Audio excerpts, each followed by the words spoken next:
Hi, welcome to this follow-up video for reverse engineering a car glove box handle. This was a subscriber that I offered to help, and I did the video, which was a bit on the fast side, and I sent the model to him, and he's just told me that it was out by 3mm. So I sent him a printable model, and it was out by 3mm. And also, he needs to add the internal ribbing. Well, in the video, I did add the internal ribbing, but the truth is, I think Rhino crashed, and my last autosave was pre-internal ribbing, and so I just sent that off to him. So I should have done a bit of a better job there. So maybe we can add that too. And yeah, he was stoked, and he also said, you know, it was a bit too fast to see some of the techniques, so maybe I'll try and cover one or two of the techniques. Yeah, thanks a lot for your support as well. So yeah, maybe we can start off by having a look at what the issue may have been. So I'll just revert this back to the point where I saved it when I finished the video a few days ago. This is the finished CAD model that I'm guessing he printed, and that's the scan. So what I'll do first of all is I'll change the color of the CAD model, and I think we want to go checking for this 3mm deviation first of all. Now, the way I normally do this is I use sections a lot. So I'm going to select both the objects, I'm going to section them, and this is the important one: assign properties by input object. Now the reason I changed the color of one of them is because now the sections will be two different colors, and we'll be able to see quite easily the difference between them. So start of section, end of section, start of section, end of section.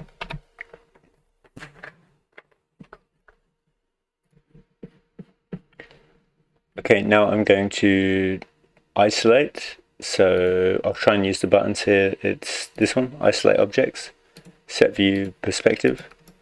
Okay, and we can see the green being the CAD model, and the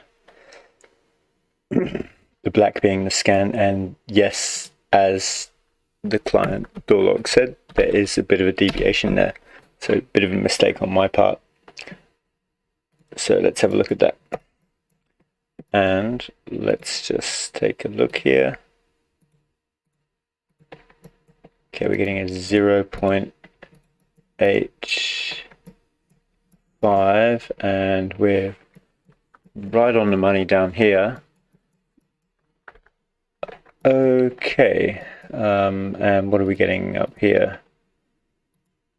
0.9, so almost 1mm, and let's say we add, I don't know, 0.8mm for print deviation, and then 1mm error to the scan, and we're up to 3mm. Now there's nothing I can do about the other two, but I can at least pull this back in line, and let's just check out our other.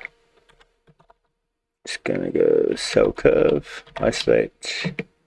We'll just check the second one there, which, yeah, there wasn't much left there. That was mostly filler. So I can split the model. I'll split my model and pull it back. We'll pull it back one whole millimeter.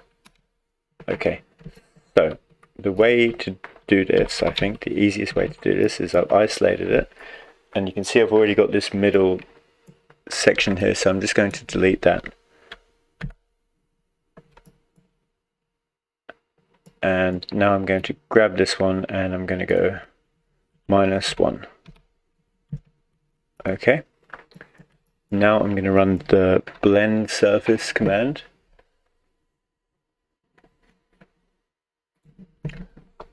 which is just, oh, let's just here under surface tools, and it's this one, blend surface. Okay, and we're going to run the chain edges option. So blend surface chain edges, 1, 2, and make sure these points are aligned. That's kind of the alignment of the ISO curves. Okay, right click, curvature, let's have a look. I just go in front view, normally go with tangency.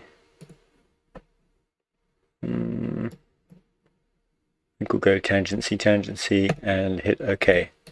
Now select everything and join back together, and we have a closed poly surface again. Okay, now the ribs. The ribs were a little bit tricky, but this will be the second time I've done them now. So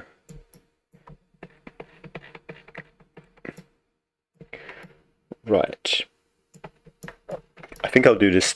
You know, I was halfway through doing it last time and I thought I wish I did it this way. So I think we'll start with a clipping plane. So I'm going to type in Cplane, align to surface. There we go. And now I'm going to run the clipping plane command. And I'm going to drag it back to here. Looks like my gumball's on snappy, it should be on smooth. There we go. Okay. Now, into side view, and now it's kind of easy for me to work that area. Right, so now in this view with the ribs, I'm just going to draw, I'll turn the surface off.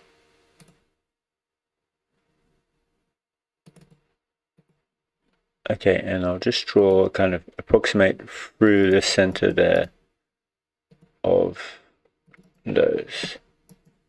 Okay, and what happened there is it's drawing onto my C-plane, and my C-plane is way back. So I'm just going to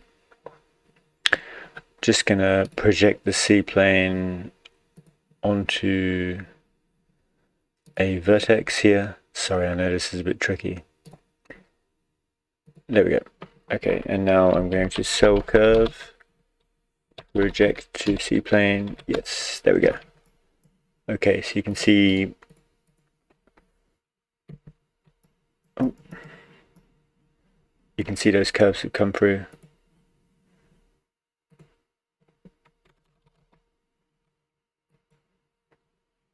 Okay, looks like we've got this selection filter on. There we go, turn it off.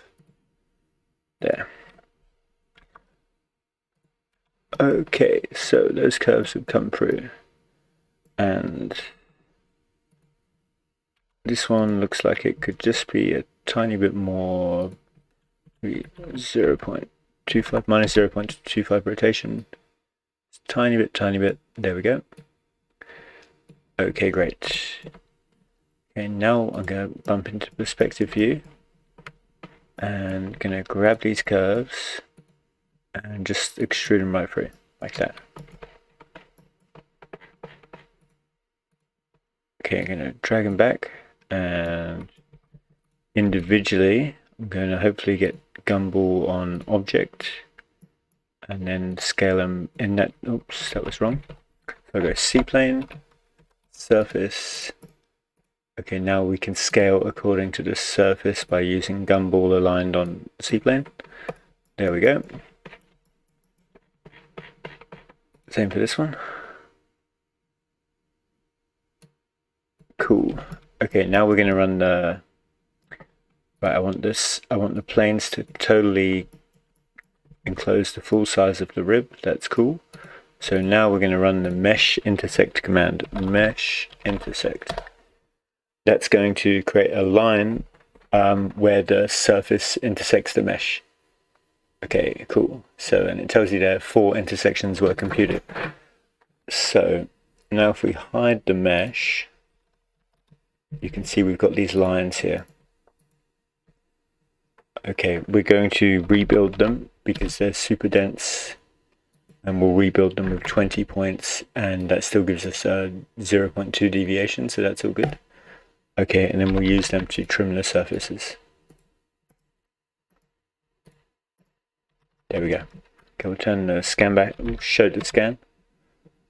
And alright, now we'll grab the surfaces and we'll offset surface, and from memory from the other day, I think it was 0.25 both sides. This is millimeters, by the way. Okay, no, maybe a little bit more. Maybe 0.5 both sides. Yes, solid, yes. There we go. That looks about right. Okay, we'll turn our surface back on. Okay, we'll hide the scan.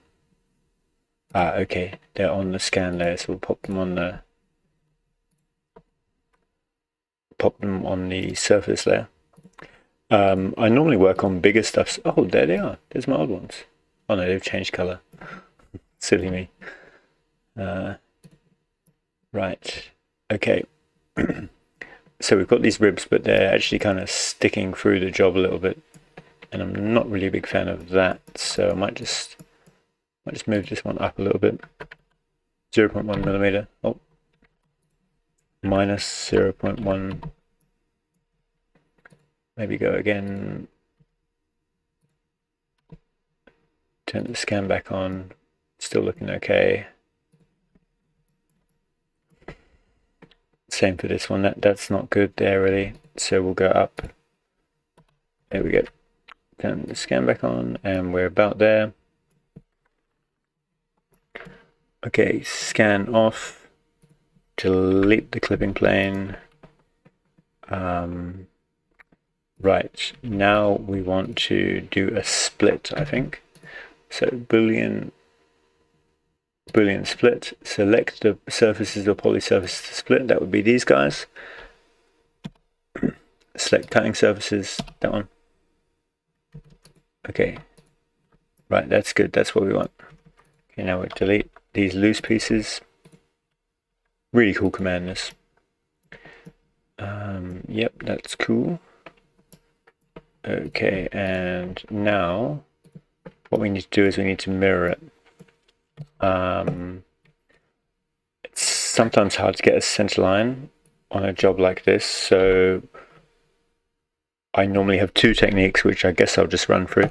First one is I go bounding box, output as curves, and you get this curve, see? And then I pick the middle on the curve.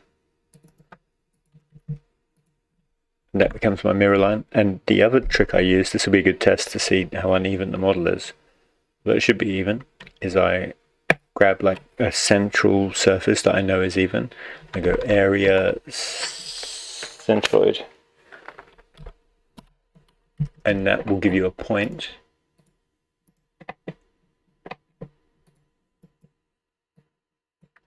And I extruded the point out, and I can see they're both occupying the same space, which means that this is quite a symmetrical model. So now I'll select my ribs there, and I'll run the mirror command. There we go. And look, what I'll do is I'll union them, Boolean union, kind of just to make sure it works.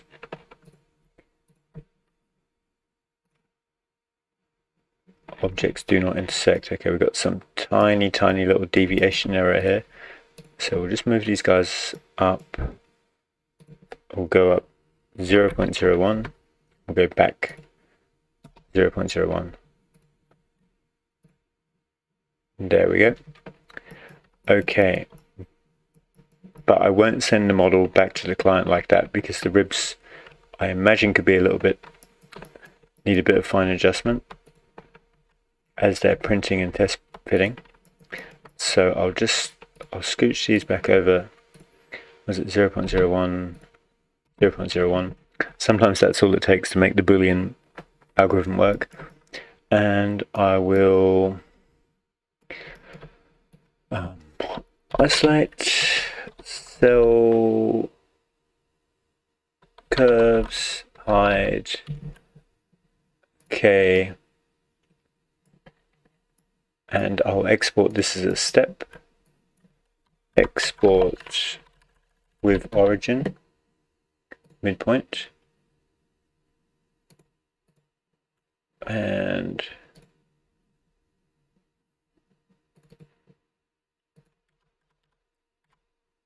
step, V2, solid model V2. Cool.